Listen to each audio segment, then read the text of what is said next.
अच्छा, ये हम पढ़ रहे हैं फैक्टर्स अफेक्टिंग द इक्विलिब्रियम, ठीक है, याद रखना। इनफैक्ट हम क्या पढ़ रहे हैं?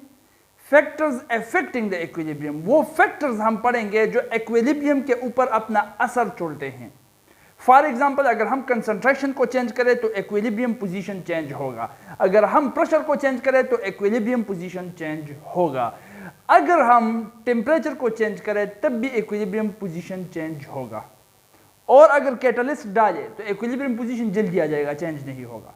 तो इन सारों फैक्टर्स का इफेक्ट कैसे और क्या है उसको हम पढ़ेंगे। तो उसको पढ़ने के लिए सबसे बेहतरीन प्रिंसिपल जो है वो प्रोवाइड किया था हमको ली चाटलियर ने। ली चाटलियर एक साइंटिस्ट था, उसने गहराई के साथ इसको पढ़ा और फिर हमको प्रोवाइड किया कि टेम्परेचर, प्रेशर, कंसंट्रेशन, इसमें अगर हम चेंज करें तो एक सिस्टम के अंदर क्या होगा। तो उसने जितनी भी स्टडी की, अपने तमाम स्टडी को एक जनरलाइज्ड फॉर्म में उसने रख दिया और उसी जनरलाइज्ड फॉर्म को हम कहते हैं ली चाटलियर प्रिंसिपल। उसी को डिटेल में पढ़ेंगे, ठीक है। पहले देखो ये स्टेटमेंट क्या कहता है। If a system at equilibrium is subjected to a stress, एक सिस्टम है जो कि इक्विलिब्रियम पोजीशन तक पहुंच गया है, उस सिस्टम में फॉरवर्ड रिएक्शन बैकवर्ड रिएक्शन के बराबर हो गया है, इक्विलिब्रियम पोजीशन पर है, ठीक है। लेकिन उस पर एक स्ट्रेस आ गया। स्ट्रेस मतलब कोई चेंज आ गया। क्या चेंज? या तो वो change by changing the temperature, pressure और कंसंट्रेशन। या टेम्परेचर चेंज हो गया है, या प्रेशर चेंज हो गया है, या कंसंट्रेशन चेंज हो गया है। सिस्टम था इक्विलिब्रियम पोजीशन पर, लेकिन चेंज आ गया टेम्परेचर में, प्रेशर में या कंसंट्रेशन में। तो अब इक्विलिब्रियम पोजीशन चेंज होगा। तो कैसे चेंज होगा? ऐसे चेंज होगा।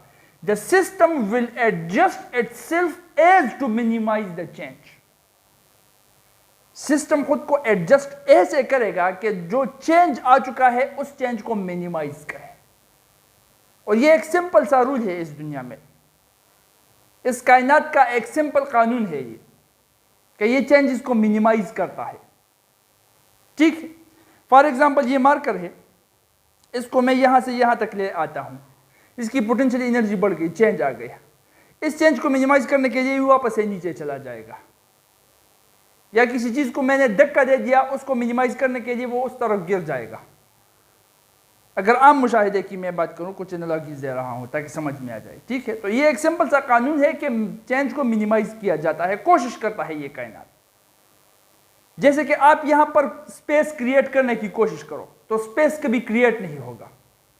फॉर एग्जाम्पल, अगर आप स्ट्रा एक लिक्विड के अंदर रख लो और उसको चूस लो तो स्ट्रा के अंदर स्पेस, वैक्यूम क्रिएट हो जाएगा। लेकिन वैक्यूम खुद को क्रिएट, ये कायनात वैक्यूम को क्रिएट करना, ये चेंज जो उसमें आ रहा है उसको मिनिमाइज करने की कोशिश करता है, उस वैक्यूम को क्रिएट करने नहीं देता। इसलिए वहां पर उस स्ट्रा में जूस आ जाता है। खाली स्ट्रा को आप यूं करो, वो एक दूसरे के साथ मिल जाएंगी, वैक्यूम को क्रिएट करने नहीं देगी। जो चेंज आ रहा है उसको मिनिमाइज करने की कोशिश करेगी। सो ये एक सिंपल कानून है, समझ सकते हैं हम इसको। वही चीज यहां पर ली चाटलियर प्रिंसिपल में भी हो रहा है। अगर सिस्टम इक्विलिब्रियम तक पहुंच गया है और इक्विलिब्रियम पोजीशन पर टेम्परेचर, प्रेशर या कंसंट्रेशन में किसी ने चेंज किया तो ये सिस्टम कोशिश करेगा कि उस चेंज को मिनिमाइज करे, ठीक है। किस तरह से मिनिमाइज करते हैं उसको हम अब थोड़ा सा डिटेल में पढ़ लेते हैं। नंबर 1 वो पढ़ लेते हैं, the effect of concentration. Concentration का क्या असर होगा? देखो, एक रिएक्शन ले लेते हैं, फॉर एग्जांपल नाइट्रोजन ऑक्साइड जो आपकी किताब में दिया गया है उसका formation, nitrogen plus oxygen, nitrogen oxide हमको देगा, ठीक है। नाइट्रोजन मिल रहा है ऑक्सीजन के साथ, दोनों मिलकर नाइट्रोजन ऑक्साइड बना लेते हैं। रिएक्शन है रिवर्सिबल, मतलब नाइट्रोजन ऑक्साइड वापस से डिकम्पोज होकर फिर से नाइट्रोजन और ऑक्सीजन को बना सकता है। अब देखो, मान लो ये रिएक्शन इक्विलिब्रियम तक पहुंच गया। क्या हुआ? इक्विलिब्रियम तक रिएक्शन पहुंच गया। इस रिएक्शन, इस सिस्टम के अंदर ये जो रिएक्टेंट्स है, इस रिएक्टेंट्स की कंसंट्रेशन को मैं बढ़ा लेता हूं। रिएक्शन के साथ क्या होगा? इक्विलिब्रियम पोजीशन डिस्टर्ब होगा या नहीं? होगा, जरूर होगा। कैसे होगा? रिएक्टेंट्स की कंसंट्रेशन बढ़ गई है, सो ये रिएक्शन इंक्रीज रिएक्टेंट कंसंट्रेशन की सूरत में फॉरवर्ड डायरेक्शन में जाएगा, आगे वाले की तरफ, आगे वाले की सिमत में ये रिएक्शन जाएगा। फॉरवर्ड डायरेक्शन में क्यों जाएगा? क्योंकि रिएक्टेंट्स की कंसंट्रेशन बढ़ गई है, चेंज आ गया है। इस चेंज को मिनिमाइज करने के लिए जब ये रिएक्शन फॉरवर्ड डायरेक्शन में जाएगा, आगे की तरफ जाएगा, तो नाइट्रोजन और ऑक्सीजन रिएक्टेंट की कंसंट्रेशन वापस से कम हो जाएगी, तो चेंज मिनिमाइज हो गया। ठीक है, तो अगर रिएक्टेंट की कंसंट्रेशन हम इंक्रीज करें तो रिएक्शन फॉरवर्ड डायरेक्शन में जाएगा। उस तरफ अगर हम नाइट्रोजन ऑक्साइड की कंसंट्रेशन को इंक्रीज करें, इसको नहीं, ठीक है, प्रोडक्ट जो है, प्रोडक्ट की कंसंट्रेशन को इंक्रीज करें, फिर क्या होगा? अब प्रोडक्ट की, चूंकि प्रोडक्ट की कंसंट्रेशन में इंक्रीज आ गई है, तो ये रिएक्शन इस इंक्रीज को डिक्रीज करने के लिए, जो चेंज आया है उसको मिनिमाइज करने के लिए रिएक्शन बैकवर्ड की तरफ आएगा। अब बैकवर्ड की तरफ क्यों आ रहा है? क्योंकि प्रोडक्ट की कंसंट्रेशन में इंक्रीज आ गया है, इंक्रीज को फिर से डिक्रीज करने के लिए, चेंज को फिर से मिनिमाइज करने के लिए इस तरफ आ जाएगा, ताकि वापस से ये इक्विलिब्रियम पोजीशन में आ जाए। ठीक है, तो ये क्या कर रहा है? सिस्टम खुद को इस तरह से एडजस्ट कर रहा है कि जो चेंज हम इसमें ला रहे हैं उसी चेंज को मिनिमाइज करें। ठीक है, तो बात अपने साथ याद रखना, अगर रिएक्टेंट को इंक्रीज करे तो रिएक्शन फॉरवर्ड डायरेक्शन में जाएगा, प्रोडक्ट को इंक्रीज करे कंसंट्रेशन में तो रिएक्शन बैकवर्ड डायरेक्शन में आएगा। अच्छा, अगर इस नाइट्रोजन ऑक्साइड की कंसंट्रेशन में उल्टा कमी ले आए तो देखो, गौर से सुनो, ठीक है, ध्यान के साथ, विद फुल अपना कंसेप्ट क्लियर करो। यहां पर नाइट्रोजन ऑक्साइड की कंसंट्रेशन में अब हम कमी ला रहे हैं, रिएक्शन हुआ है, इक्विलिब्रियम पहुंच गया है, इक्विलिब्रियम पोजीशन पर ऑलरेडी रिएक्शन है, और इसी दौरान इसमें से थोड़ा सा नाइट्रोजन ऑक्साइड में चुरा लेता हूं, हटा लेता हूं। ठीक है, तो क्या होगा? यहां पर चूंकि इसकी कंसंट्रेशन में डिक्रीज आया है, तो इस चेंज को मिनिमाइज करने के लिए इसमें फिर से इंक्रीज लाना पड़ेगा। तो इंक्रीज के लिए क्या होगा? यही रिएक्शन जो है ये फॉरवर्ड डायरेक्शन में जाकर वापस से नाइट्रोजन ऑक्साइड बनाकर इस चेंज को मिनिमाइज कर देगा, वापस इंक्रीज कर देगा। तो इसका मतलब नाइट्रोजन ऑक्साइड को अगर हम हटाएं तो रिएक्शन फॉरवर्ड डायरेक्शन में जाएगा। पॉइंट नंबर 4, पॉइंट्स को नोट करते जाओ। ठीक है, और अगर रिएक्टेंट्स की कंसंट्रेशन को हम कम करें, वापस से इसको इंक्रीज करने के लिए, इस चेंज को जो कि कमी कंसंट्रेशन में आ रही है इसको मिनिमाइज करने के लिए नाइट्रोजन ऑक्साइड वापस से पीछे आकर नाइट्रोजन और ऑक्सीजन को बनाएगा, मतलब रिएक्शन बैकवर्ड डायरेक्शन में आएगा। बात समझ में आ रही है ना? तो लीचार्डियर प्रिंसिपल हमको कंप्लीट समझा रहा है कि कब कंसंट्रेशन में, किस चीज के कंसंट्रेशन में चेंज लाने से क्या होगा। रिएक्टेंट्स एक बार फिर से सुन लो, रिवाइज। ठीक है, रिएक्टेंट की कंसंट्रेशन में इंक्रीज लाया तो रिएक्शन फॉरवर्ड डायरेक्शन में जाएगा। अपने साथ पॉइंट्स नोट करते जाओ। नाइट्रोजन ऑक्साइड के कंसंट्रेशन में इंक्रीज लाया तो रिएक्शन बैकवर्ड डायरेक्शन में आएगा। रिएक्टेंट की कंसंट्रेशन में डिक्रीज लाया तो रिएक्शन बैकवर्ड डायरेक्शन में आएगा। नाइट्रोजन ऑक्साइड की कंसंट्रेशन में डिक्रीज लाया तो रिएक्शन फॉरवर्ड डायरेक्शन में जाएगा। बात समझ में आ रही है? लीचार्डियर प्रिंसिपल इस तरह हमको समझाता है, कंसंट्रेशन का इस तरह से असर है इक्विलिब्रियम के पोजीशन के ऊपर। ठीक है, ये हुआ इफेक्ट ऑफ कंसंट्रेशन। यहां तक बात समझ में आ गई? ठीक है, number 2, that is effect of pressure. देखो, सबसे पहली बात के लीचार्डियर प्रिंसिपल हमको कहता है कि एक सिस्टम के अंदर increase in pressure will tend the system to move toward decreased volume। बात याद रखना, ठीक है। एक सिस्टम पर हमने प्रेशर इंक्रीज कर दिया, एक सिस्टम ऑलरेडी इक्विलिब्रियम पोजीशन पर पहुंच गया है, एक सिस्टम, एक रिएक्शन ऑलरेडी इक्विलिब्रियम पोजीशन पर पहुंच गया है। उस सिस्टम पर हम प्रेशर में इंक्रीज लाते हैं, उस पर दबाव बढ़ा लेते हैं, उस पर प्रेशर को इंक्रीज कर लेते हैं, बढ़ा लेते हैं, तो क्या होगा? Increase in pressure will tend the system to move. वो उस सिस्टम को हरकत करने पर मजबूर करेगा। किस तरफ हरकत करने पर मजबूर करेगा? Towards the decreased volume.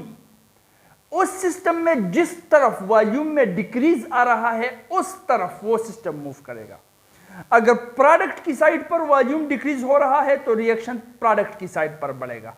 अगर रिएक्टेंट्स की साइड पर वॉल्यूम में डिक्रीज आ रहा है तो रिएक्शन रिएक्टेंट्स की साइड पर आएगा, मतलब बैकवर्ड डायरेक्शन में आएगा। अब देखो ये क्यों होता है? प्रेशर की इंक्रीज को मिनिमाइज करने के लिए वॉल्यूम डिक्रीज करना पड़ता है। ये भी इस कायनात का कानून है, सिंपल ला है, समझ लेते हैं इसको ना। फॉर एग्जाम्पल आपके पास है स्पंज। क्या है? स्पंज। तो स्पंज के ऊपर जब आप प्रेशर बढ़ा देते हो तो स्पंज का वॉल्यूम जो है वो डिक्रीज हो जाता है या इंक्रीज हो जाता है? डिक्रीज हो जाता है। स्पंज तो खैर मैंने सॉलिड का एग्जांपल ले लिया। एक बात याद रखना, वो उसमें अब और भी बातें आ जाएंगी, फिर आपके दिमाग में क्वेश्चंस आएंगे, उसके अंदर स्पेसेस मौजूद है, ये तो सॉलिड है, ये तो इनकम्प्रेसिबल है वगैरह। फिर से देखो, उसी मिसाल को हटा दो, उसको फिर से कभी समझेंगे। अब यहाँ पर गौर दो, प्रेशर की वजह से बॉयल लॉ जो हमें कह रहा था कि pressure is inversely proportional to volume. Pressure बढ़ेगा तो वॉल्यूम डिक्रीज होगा, प्रेशर कम होगा तो वॉल्यूम इंक्रीज होगा। Pressure is inversely proportional to volume, Boyle's law ने कहा था, बॉयल्स ने अपने लॉ में कहा था, ठीक है। तो ये था सिर्फ गैसेस के लिए। अगर कोई रिएक्शन मिक्सचर के अंदर सॉलिड हो या लिक्विड हो तो उसके ऊपर प्रेशर का जादू नहीं चलने वाला। प्रेशर की वजह से liquids and solids are almost incompressible. उसको हम प्रेशर की वजह से कंप्रेस नहीं कर सकते, सॉलिड और लिक्विड को। हाँ, इस प्रेशर का जादू गैसेस पर चलेगा जरूर। प्रेशर की वजह से गैसेस की वॉल्यूम में डिक्रीज भी आ सकता है, उसको हम इंक्रीज भी कर सकते हैं। और उसी के लिए बॉयल ने लॉ बनाया था कि pressure is inversely proportional to volume. तो उसी को मद्देनजर रखते हुए ये कानून इस ले चार्टियर प्रिंसिपल में शामिल किया गया है, ठीक है। कि अगर मान लो फॉर एग्जांपल मेरे पास है ये रिएक्शन, यहां पर मैं रिएक्शन लिख लूंगा N2O4 2NO2, N2O4 2NO2। अब देखो यहां पर वॉल्यूम क्या है? एवोगाड्रो लॉ में हम ये भी पढ़ चुके हैं कि volume is directly proportional to the number of moles. Gases के मामले में number of moles is directly proportional to the volume. Avogadro law में हम पढ़ चुके हैं। इसका मतलब अगर नंबर ऑफ मोल्स ज्यादा हो तो वॉल्यूम ज्यादा होगा, नंबर ऑफ मोल्स कम हो तो वॉल्यूम कम होगा। तो नंबर ऑफ मोल से हम अंदाजा लगाएंगे कि किसका वॉल्यूम ज्यादा है, किसका कम है। यहां पर नंबर ऑफ मोल वो 1 है, यहां पर नंबर ऑफ मोल 2 है। तो इसका मतलब यहां पर ज्यादा वॉल्यूम है, लार्जर वॉल्यूम यहां पर लिख लूंगा, लार्जर वॉल्यूम। 2 मोल्स है, ठीक है, 2 मोल्स, यहां पर 1 मोल है, तो ये स्मॉलर वॉल्यूम है। अब देखो ये रिएक्शन इक्विलिब्रियम तक पहुंच गया। Forward reaction rate backward reaction rate के बराबर हो गया, इक्विलिब्रियम तक पहुंच गया। इक्विलिब्रियम पोजीशन में रहकर इस रिएक्शन के ऊपर मैं प्रेशर बढ़ा लेता हूं, इंक्रीज कर लेता हूं, तो क्या होगा? जब प्रेशर में इंक्रीज आएगा तो ले चार्टियर प्रिंसिपल कहता है कि ये सिस्टम उस तरफ जाएगा जिस तरफ वॉल्यूम में डिक्रीज आ रहा है। यहां पर देखो वॉल्यूम में किस तरफ डिक्रीज आ रहा है, ये लार्जर वॉल्यूम है, ये स्मॉलर वॉल्यूम है। तो बैकवर्ड डायरेक्शन में अगर हम आएंगे तो वॉल्यूम में डिक्रीज आएगा। डिक्रीज कब आएगा? इस स्टेट में, इस केस में लार्जर वॉल्यूम ये है, स्मॉलर वॉल्यूम ये है, तो बैकवर्ड डायरेक्शन में आकर वॉल्यूम में डिक्रीज, कमी आ रही है बैकवर्ड डायरेक्शन में। तो इसका मतलब अगर इस रिएक्शन के ऊपर मैं प्रेशर बढ़ा लेता हूं तो ये रिएक्शन पीछे की तरफ आएगा। क्यों? क्योंकि पीछे की तरफ वॉल्यूम डिक्रीज हो रहा है। और अगर इस रिएक्शन के ऊपर जो प्रेशर है उसको मैं कम करूं तो फिर इसका रिवर्स होगा, ठीक है। फिर आगे की तरफ रिएक्शन जाएगा। क्यों? क्योंकि प्रेशर को इंक्रीज करने से डिक्रीजिंग वॉल्यूम की तरफ रिएक्शन आता था। प्रेशर को डिक्रीज करने से फिर वॉल्यूम के इंक्रीज की तरफ रिएक्शन जाएगा। बात समझ में आ रही है? एक और रिएक्शन लिख लेते हैं। For example 2HI hydrogen iodide की डिकम्पोजिशन जो है H2I2 देता है। अब देखो, एक मोल ये, एक मोल ये, टोटल कितने मोल हो गए? 2 मोल। और यहाँ पर कितने मोल है? ये भी 2 मोल है, ये भी 2 मोल, ये भी 2 मोल। तो इसके वॉल्यूम्स जो है वो बराबर है। अब ये भी गैसेस है, लेकिन इनके ऊपर प्रेशर का असर नहीं पड़ने वाला। प्रेशर को इंक्रीज करो डिक्रीज करो, प्रेशर इसके ऊपर असर नहीं करने वाला। गैसेस भी है लेकिन फिर भी असर करने वाला नहीं है। क्यों? क्योंकि प्रेशर को आप इंक्रीज करो तो प्रेशर के इंक्रीज की वजह से इक्विलिब्रियम उस तरफ शिफ्ट होगा जहां पर वॉल्यूम डिक्रीज हो रहा है। तो यहां पर कहां वॉल्यूम डिक्रीज हो रहा है? दिखा सकते हो? नहीं। जितना वॉल्यूम यहां पर है उतना ही वॉल्यूम यहां पर है। यहां भी 2 मोल, यहां भी 2 मोल। तो ये उस रिएक्शंस में होगा जिन रिएक्शन में डिक्रीज वॉल्यूम आ रहा है। यहां पर पीछे की तरफ वॉल्यूम डिक्रीज हो रहा है, तो इस रिएक्शन पर अगर हम प्रेशर बढ़ाएंगे तो रिएक्शन पीछे की तरफ आएगा, क्योंकि पीछे की तरफ वॉल्यूम में डिक्रीज आ रहा है। And pressure is inversely proportional to the volume. वो पहले हम समझा चुके हैं। बात समझ में आ गई? तो इसका मतलब अगर हम इस रिएक्शन में एफिशिएंट प्रोडक्ट नाइट्रोजन ऑक्साइड चाहते हैं तो लो प्रेशर पे ये रिएक्शन हम करवाएंगे। क्यों? क्योंकि अगर ज्यादा प्रेशर हमने दे दिया तो ये नाइट्रोजन ऑक्साइड वापस से पीछे आकर N2O4 बनाएगा। ये हुआ इफेक्ट ऑफ प्रेशर। इसमें और तफसीलात के अंदर नहीं जाएंगे, ठीक है? यहां तक समझ में आ गया। Effect of temperature number 3, effect of temperature. याद रखें, रिचार्डियर प्रिंसिपल कहता है कि increase in temperature will shift system towards endothermic side. अच्छा, आज भी मुझे याद है, मैं एक कॉलेज में गया था लेक्चर देने के लिए, और मेरे लेक्चर को कुछ टीचर्स बैठे थे, वो भी सुन रहे थे। उन टीचर्स में मैं नाम नहीं लूँगा, गलती हो सकती है हर इंसान से, या आपको सबक देने के लिए कह रहा हूँ, ठीक है? उसमें एक PhD भी बैठा था। अब देखो, सुनो और सीखो। PhD की मिस्ट्री बैठा था, और उस PhD की मिस्ट्री ने मुझसे लेक्चर के दौरान एक क्वेश्चन किया।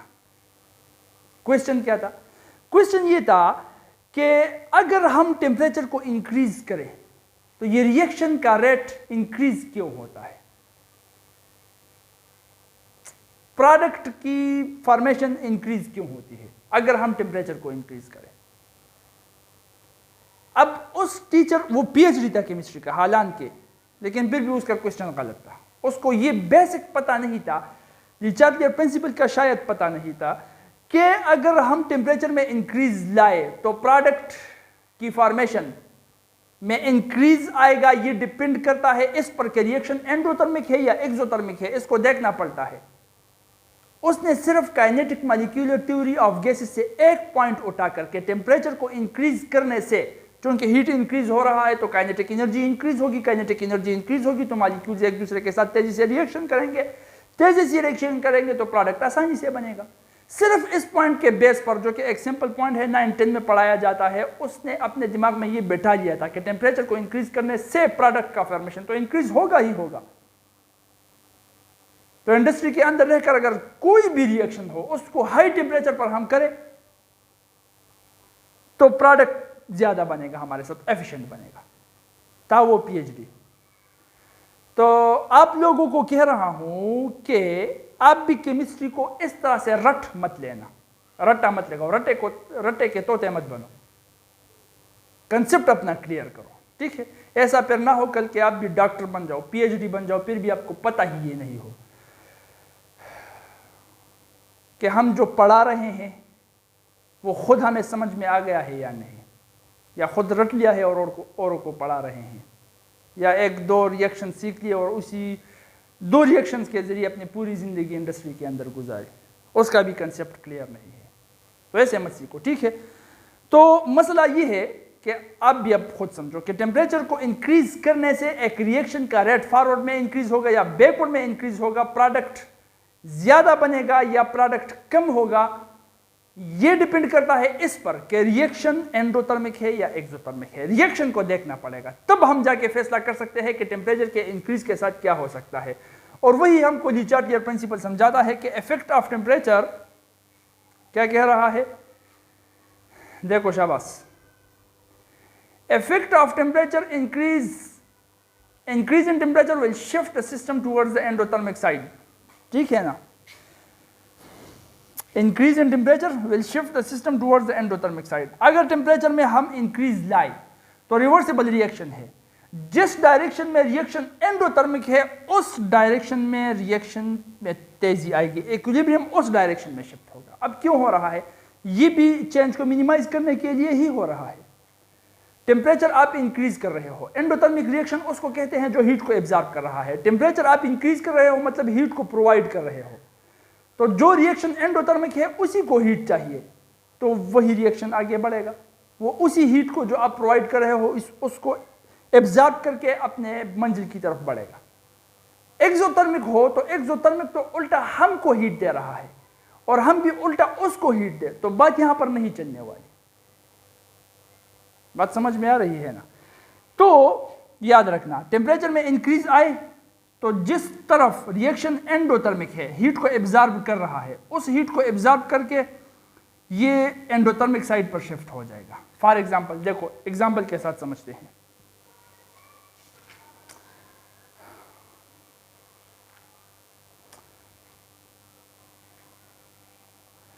CO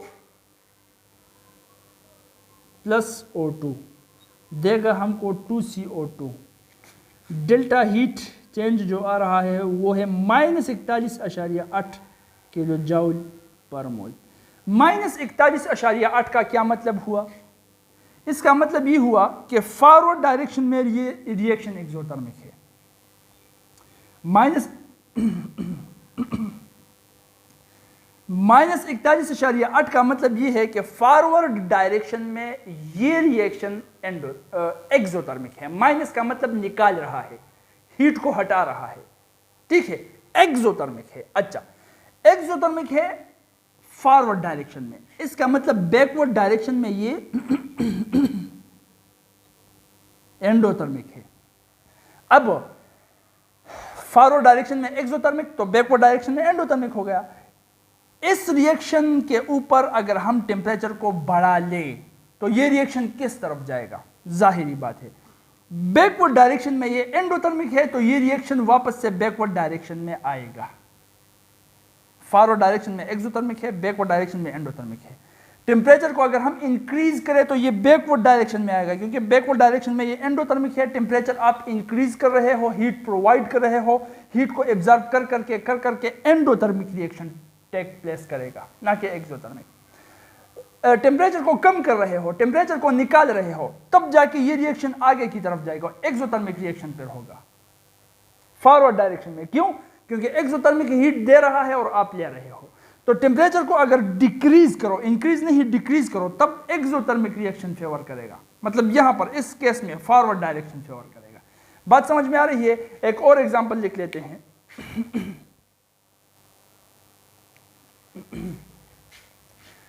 2NO plus O2, 2NO2 heat में जो चेंज आ रहा है वो है 180 किलो जूल पर मोल। प्लस 180 है, प्लस 180 का मतलब हीट एब्जॉर्ब हो रहा है। अब देखो, फॉरवर्ड डायरेक्शन में हीट एब्जॉर्ब हो रहा है, मतलब फॉरवर्ड डायरेक्शन में ये रिएक्शन एंडोथर्मिक है।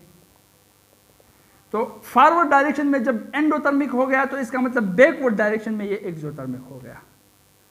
अब इस रिएक्शन के लिए टेम्परेचर हम इसके सराउंडिंग में जो टेम्परेचर है वो टेम्परेचर हम बढ़ा लेते हैं। टेम्परेचर बढ़ गया तो रिएक्शन एंडोथर्मिक के साइड पर शिफ्ट होगा, तो इसका मतलब ये रिएक्शन आगे की तरफ जाएगा। ये वाला टेम्परेचर के इंक्रीज करने से बैकवर्ड डायरेक्शन में आ रहा था, क्योंकि ये बैकवर्ड डायरेक्शन में एंडोथर्मिक था।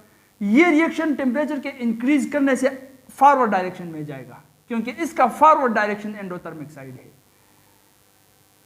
180 किलो जूल पर मोल के हीट को एब्जॉर्ब कर रहा है, ठीक है। और अगर इस रिएक्शन के लिए हम टेम्परेचर को डिक्रीज करें तो ये एक्सोथर्मिक के साइड पर जाएगा और वो है बैकवर्ड साइड। यहाँ तक बात समझ में आ गई। तो ये थे वो फैक्टर्स जिनको ली चार्टियर प्रिंसिपल के थ्रू हम आसानी के साथ समझ सकते हैं कि प्रेशर, टेम्परेचर और कंसंट्रेशन में चेंज लाकर किस तरह से इक्विलिब्रियम अपने पोजीशन को चेंज करता है, रिएक्शन किस साइड पर बढ़ता है, फॉरवर्ड में, बैकवर्ड में, और कैसे बढ़ता है और कितना बढ़ता है।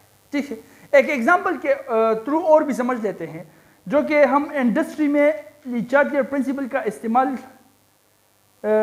इसके इस्तेमाल का एप्लीकेशन के तौर पर भी लिख सकते हैं। ठीक है, फॉर एग्जांपल हाबर्स प्रोसेस जो हुआ, हाबर्स प्रोसेस क्या है?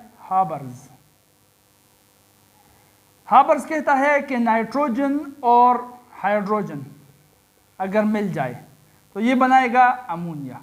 ठीक है, मीथेन से हम हाइड्रोजन ले लेते हैं, हवा से हम नाइट्रोजन ले लेते हैं, उसको मिलाकर हम अमोनिया बना लेते हैं। इस प्रोसेस को हम हाबर्स प्रोसेस कहते हैं। Haber process is the industrial preparation of the ammonia. Haber process is the industrial preparation of ammonia. Industrial level पर जब हम अमोनिया तैयार करते हैं, अमोनिया मुख्तलिफ पर्पसेस के लिए इस्तेमाल होता है। डॉक्टर्स के पास भी होता है, जिनको कुछ मरीजों को दिमाग की बीमारी होती है तो उनको सूंघने के लिए वो इस्तेमाल करता है। मुख्तलिफ फर्टिलाइजर्स के अंदर भी अमोनिया का इस्तेमाल होता है। तो अमोनिया ज़रूरी है, ये इंडस्ट्रीज़ में तैयार होता है अमोनिया। तो इंडस्ट्रीज़ में अमोनिया जिस तरीके से तैयार होता है उस तरीक़े को हम हाबर्स प्रोसेस कहते हैं। ठीक है, अब मान लो आप एक केमिस्ट हो और आप एक इंडस्ट्री के अंदर काम कर रहे हो। जिस इंडस्ट्री में आप काम कर रहे हो उस इंडस्ट्रीज़ में अमोनिया तैयार होता है। अब एज अ केमिस्ट आपकी ड्यूटी ये है कि आप कुछ ऐसे तरीके से, कुछ ऐसे कंडीशंस में रहकर ये रिएक्शन करें कि इंडस्ट्री को खर्च भी ज़्यादा उठाना ना पड़े और आसानी के साथ अमोनिया भी ज़्यादा मकदार में बन जाए। मतलब इंडस्ट्री के लिए आप मार्जिन कमा लो, ज़्यादा प्रॉफिट, मुनाफा उसके लिए ज़्यादा कमा लो। इंडस्ट्री किस लिए होती है? इंसानियत की खिदमत के लिए या पैसा कमाने के लिए? जाहिर बात है फर्स्ट प्रायोरिटी पैसा कमाना ही है। ठीक है, तो उनके लिए ज़्यादा प्रॉफिट, मुनाफा लाने के लिए आपको एज ए केमिस्ट कुछ ऐसा सोचना पड़ेगा कि ऐसे कंडीशंस आप अप्लाई करो जिसके ज़रिए आपके साथ ये अमोनिया आसानी के साथ जल्दी और ज़्यादा एफिशिएंट मकदार में बन सके। तो अगेन अगर एक कंसेप्चुअल केमिस्ट हो तुम, तो ली चार्टियर प्रिंसिपल को यूज करके तुम आसानी के साथ वो कंडीशंस अप्लाई कर सकते हो जिसके जरिए अमोनिया एफिशिएंट, जल्दी, ज्यादा मकदार में बन सकता है। कैसे? देखो, नंबर 1 इफेक्ट ऑफ कंसंट्रेशन हम पढ़ चुके हैं ना, इफेक्ट ऑफ कंसंट्रेशन। तो आप क्या करोगे? वक्तन फवक्तन, कुछ देर बाद जो अमोनिया बन रहा है, जिस कंटेनर में स्टोर हो रहा है, उस कंटेनर से आप अमोनिया को हटाओगे। अमोनिया को हटाओगे तो रिएक्शन फॉरवर्ड डायरेक्शन में जाएगा, अमोनिया का फॉर्मेशन फेवर होगा। ठीक है, और उसके साथ साथ वक्तन फवक्तन नाइट्रोजन और ऑक्सीजन की कंसंट्रेशन को बढ़ाओगे भी। मतलब नाइट्रोजन और ऑक्सीजन को टाइम बाय टाइम ऐड किया जाएगा और अमोनिया को वक्तन फवक्तन टाइम बाय टाइम रिमूव किया जाएगा, हटाया जाएगा।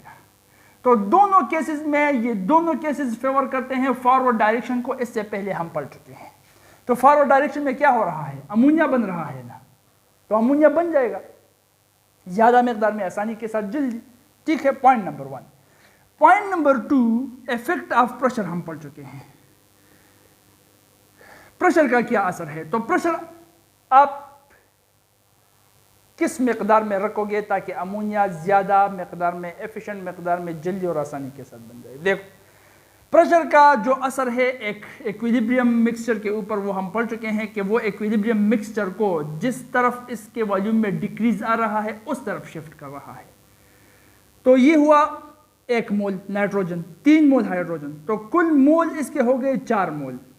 यहाँ पर कुल 2 मोल है। 4 मोल का वॉल्यूम ज्यादा होगा, ये लार्जर वॉल्यूम है, और 2 मोल का वॉल्यूम कम होगा, ये स्मॉलर वॉल्यूम है। इसका मतलब अगर इस रिएक्शन के ऊपर हम प्रेशर को बढ़ाएं तो डिक्रीज वॉल्यूम जो कि है फॉरवर्ड डायरेक्शन में, ये रिएक्शन फॉरवर्ड डायरेक्शन की तरफ शिफ्ट होगा। क्यों? क्योंकि वॉल्यूम फॉरवर्ड की डायरेक्शन में डिक्रीज हो रहा है। हम पढ़ चुके हैं कि प्रेशर को अगर हम इंक्रीज करें तो इक्विलिब्रियम मिक्सचर उस तरफ शिफ्ट होगा जिस तरफ में वॉल्यूम में डिक्रीज आ रहा हो। इस केस में वो फॉरवर्ड डायरेक्शन में है, और फॉरवर्ड डायरेक्शन में जाकर ही हमारे पास अमोनिया बनता है। तो इसका मतलब इस रिएक्शन के लिए हम प्रेशर को इंक्रीज करेंगे। अगर प्रेशर को इंक्रीज करेंगे तो रिएक्शन फॉरवर्ड डायरेक्शन में डिक्रीज्ड वॉल्यूम की तरफ जाएगा और अमोनिया हमारे साथ बहुत ढेर सारा बन जाएगा। रातों रात हम अमीर बन जाएंगे। ठीक है, तो इसका मतलब ये रिएक्शन इंक्रीज्ड प्रेशर में होगा। Case number 1 increased pressure. एक तो वो केस हो गया कि वक्तन फवक्तन अमोनिया को निकालना, नाइट्रोजन हाइड्रोजन को ऐड करना है। ये केस नंबर चलो 2 मान लो। इंक्रीज प्रेशर पर करोगे, प्रेशर को इंक्रीज रखोगे। ठीक है, point number next is effect of temperature. Temperature का क्या असर है वो भी हम पढ़ चुके हैं कि टेम्परेचर को अगर हम बढ़ाएंगे तो रिएक्शन उस साइड पर शिफ्ट होगा जिस साइड पर रिएक्शन एंडोथर्मिक है, एंडोथर्मिक साइड पर शिफ्ट होगा। तो अमोनिया का जो है N2+3H2 -92.3 किलो जूल पर मोल। डेल्टा अगर हम लिख लें इसके लिए वो है -92.3 किलो जूल पर मोल। ये है, इसका क्या मतलब बन रहा है? इसका मतलब ये बन रहा है कि ये रिएक्शन फॉरवर्ड डायरेक्शन में एक्सोथर्मिक है। फॉरवर्ड डायरेक्शन में एक्सोथर्मिक है तो बैकवर्ड डायरेक्शन में ये एंडोथर्मिक हो गया। अब क्या होगा? इसका मतलब अगर टेम्परेचर आप बढ़ाओगे तो ये रिएक्शन पीछे की तरफ एंडोथर्मिक की तरफ बढ़ेगा। नाइट्रोजन और हाइड्रोजन फिर से बनेगा, अमोनिया डीकंपोज होगा। और हम अमोनिया को डीकंपोज नहीं, कंपोज बनाना चाहते हैं, कंपोज करना चाहते हैं। ठीक है, इसका मतलब ये हुआ कि इस रिएक्शन के लिए हम टेम्परेचर को बढ़ाएंगे नहीं, लो टेम्परेचर पर करेंगे। अगर लो टेम्परेचर पर ये रिएक्शन होगा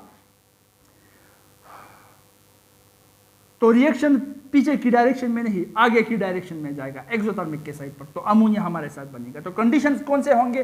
वक्तन फवक्तन अमोनिया निकालना, नाइट्रोजन हाइड्रोजन ऐड करना, इंक्रीज प्रेशर ज्यादा प्रेशर पर और लो टेम्परेचर पर अगर ये रिएक्शन होगा तो अमोनिया ज्यादा मिकदार में बनेगा। सिंपल सी बात है। ठीक है, इंडस्ट्री में आप इसके काबिल हो गए कि कौन सा प्रोडक्ट किस तरीके से एफिशिएंट मिकदार में हम बना सकते हैं। ली चार्टलर प्रिंसिपल को यूज करके आप वो कर सकते हो। ठीक है, मसला यहां पर इस केस में एक और आ जाता है। वो मसला ये है कि ये रिएक्शन अगर हम लो टेम्परेचर पर करें तो लो टेम्परेचर पर रिएक्शन का स्पीड स्लो होता है। स्पीड तो स्लो होगा ना, वो KMT का पॉइंट अब यहां पर काम आ रहा है। काइनेटिक एनर्जी मॉलिक्यूल्स की कम होगी, आहिस्ता से वो मूव करेंगे तो रिएक्शन भी आहिस्ता होगा। इसलिए अमोनिया तो ज्यादा मिकदार में बनेगा लेकिन टाइम भी ज्यादा लेगा। And time is money. Industry के अंदर टाइम इज मनी। तो अगर आपने सर सुबह सवेरे रिएक्शन स्टार्ट कर दिया और शाम को जाकर वो रिएक्शन खत्म हो रहा है, वो रिएक्शन जो कि हाई टेम्परेचर पर 2-3 घंटों में हो सकता था, उसने 8 घंटे ले लिए। क्यों? क्योंकि टेम्परेचर लो है। तो अमोनिया तो ज़्यादा मकदार में बन गया लेकिन अब भी फ़ायदा नहीं हुआ। क्यों? क्योंकि 5 घंटे हम ज़ाया कर चुके हैं। 2-3 घंटे का रिएक्शन हम 8 घंटे तक ले जा चुके हैं। तो इसीलिए अमोनिया के केस में टेम्परेचर को थोड़ा सा बढ़ाकर, ज़्यादा नहीं थोड़ा सा बढ़ाकर 400 to 450 डिग्री सेंटीग्रेड तक ले जाते हैं। और इस वजह से कि टेम्परेचर को हमने बढ़ा दिया, ये एंडोथर्मिक की साइड पर आ सकता है, पीछे आ सकता है। प्रेशर को हम इंतहाई इंक्रीज कर लेते हैं, 200 ATM से लेकर 500 ATM तक पहुंचा लेते हैं। तो यहां पर जो नुकसान हमको फेस करना था, जो नुकसान आ रहा था हमारे आगे फेस करना था इंक्रीज प्रेशर की वजह से कि ये पीछे ये रिएक्शन आएगा, उसकी कंपनसेशन, उसका अजाला हमने इंक्रीज प्रेशर के जरिए कर दिया। प्रेशर को इतना इंक्रीज कर दिया कि ये रिएक्शन पीछे की तरफ आने को भूल गया। प्रेशर को इतना इंक्रीज कर दिया कि ये लो, मतलब जहां पर वॉल्यूम लो हो रहा है उस डायरेक्शन में इतनी तेजी के साथ बढ़ गया, जो कि यहां पर फॉरवर्ड डायरेक्शन है, कि पीछे आना ही ये भूल गया। सो अब इस टेम्परेचर पर क्या होगा? रिएक्शन नॉर्मल रेट तक आ जाएगा। बहुत ज़्यादा तेज़ नहीं होगा लेकिन स्लो भी नहीं होगा, नॉर्मल रेट तक आ जाएगा। प्रेशर इंक्रीज है तो इसलिए ये अब इसकी वजह से पीछे नहीं बल्कि इंक्रीज प्रेशर की वजह से आगे जाएगा। अब नॉर्मल रेट तक तो आ गया है, नॉर्मल रेट से और भी इस रिएक्शन को, इसके स्पीड को इंक्रीज करने के लिए हम पॉइंट नंबर 3 कैटलिस्ट यूज करते हैं। कैटलिस्ट यहाँ पर आयरन का पाउडर होता है, iron powder, finally powdered iron होता है। आयरन, अच्छा कैटलिस्ट का इफेक्ट हम पढ़ नहीं चुके हैं। कैटलिस्ट का सिंपल सा इफेक्ट है कि कैटलिस्ट इक्विलिब्रियम मिक्सचर के अंदर इक्विलिब्रियम के पोजीशन को चेंज नहीं करता, लेकिन इक्विलिब्रियम जिस टाइम में अचीव होता था उस टाइम को कम कर लेता है। मतलब कैटलिस्ट के बगैर अगर इक्विलिब्रियम 1 घंटे में अचीव होता था, वही इक्विलिब्रियम कैटलिस्ट के मौजूदगी में 30-35 मिनट में अचीव हो जाएगा, तो जल्दी कर लेता है। कैटलिस्ट आगे की तरफ रिएक्शन के स्पीड को जितना बढ़ाता है उतने ही स्पीड के साथ बैकवर्ड रिएक्शन रेट को भी बढ़ा देता है। तो नेट चेंज 0 हो गया लेकिन स्पीड बढ़ गया। तो इक्विलिब्रियम जो 1 घंटे में अचीव हो रहा था वो 30-35 मिनट में अचीव हो जाएगा। मतलब इक्विलिब्रियम पोजीशन को जल्दी अचीव करने में कैटलिस्ट मदद करता है, स्पीड को बढ़ा देता है। तो स्पीड को बढ़ाने के लिए थोड़ा सा टेम्परेचर हमने बढ़ा लिया, उसके साथ साथ कैटलिस्ट को ऐड कर दिया तो स्पीड बढ़ गया।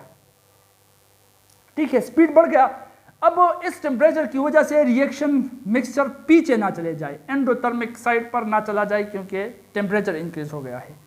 इसको कंपनसेट करने के लिए हमने प्रेशर को और इंक्रीज कर दिया, इतना इंक्रीज कर दिया कि इस इंक्रीज टेम्परेचर का सोचना भी ये भूल जाए। वापस आना, बैकवर्ड डायरेक्शन में आना, ये इसके जहन में भी ना आए, इसका नाम ही अपने मुंह पर ना ले। ठीक है, इंक्रीज प्रेशर की वजह से ये आगे की डायरेक्शन में जाने पर मजबूर हो जाएगा, लो वॉल्यूम की तरफ जाने पर इतना मजबूर हो जाएगा कि अब टेम्परेचर की तरफ इसका ध्यान ही नहीं है।